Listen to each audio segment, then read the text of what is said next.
आणि आता दिवसभरातल्या मोठ्या राजकीय बातम्या। ठाकरेगडाचे 4 आमदार, 3 खासदार, 10 माजी आमदार शिंदेंसोबत येतील। रत्नागिरीचे ठाकरेगडाचे माजी आमदार शिवसेनेमध्ये प्रवेश करतील, उदय सामंतांचा दावा आहे। उबाठाचे आमदार, 5 काँग्रेसचे आमदार, 3 उबाठाचे खासदार, 10 माजी आमदार आणि असंख्य जिल्हा प्रमुख हे माननीय एकनाथ शिंदे साहेबांच्या नेतृत्वाखाली शिवसेनेमध्ये सामील होत आहेत।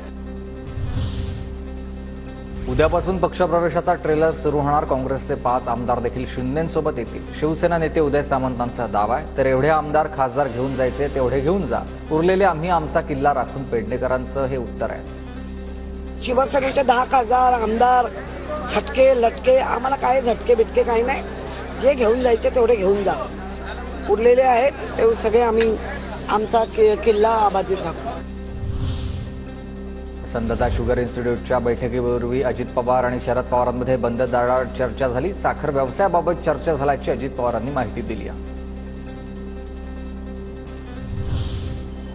वसंतदादा शुगर इन्स्टिट्यूटच्या कार्यक्रमात शरद पवार आणि अजित पवार एकाच मंचावर, मात्र आधी केलेली आसन व्यवस्था बदलली आहे। तर पहिल्यांदा सहकार मंत्री झालेल्या बाबासाहेब पाटील यांना पवारांच्या शेजारी बोलवलं होतं म्हणून ते मध्ये बसले, अजित पवारांचं उत्तर आहे।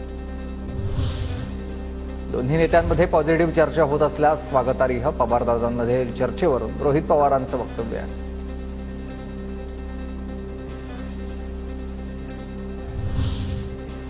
अजित पवार आणि शरद पवार यांची राजकीय चर्चा आहे की कौटुंबिक माहीत नाही, पण राजकीय चर्चा असेल तर अजित पवारांना महायुतीमध्ये चर्चा करावी लागेल, बावनकुळेंचं वक्तव्य। त्यांची चर्चा राजकीय होती की व्यक्तिगत होती याबद्दल मला माहिती नाही।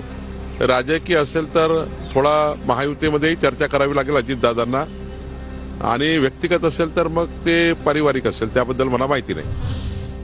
काँग्रेसच्या प्रदेशाध्यक्षपदासाठी 2 नावामध्ये रस्सीखेच। सतेज पाटील, अमित देशमुख यांच्या नावावर विचार सुरू आहे। सतेज पाटलांच्या गळ्यात प्रदेशाध्यक्षपदाची माळ पडण्याची शक्यता।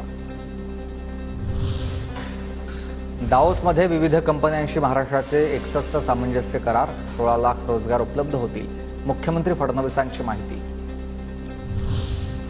व्हॉलीबॉल खेळतानाच तोल गेल्यानं क्रीडा मंत्री दत्तात्रय भरणे जमिनीवर पडले। जो पडतो तोच सावरतो, त्यानंतर अशी प्रतिक्रिया त्यांनी दिली।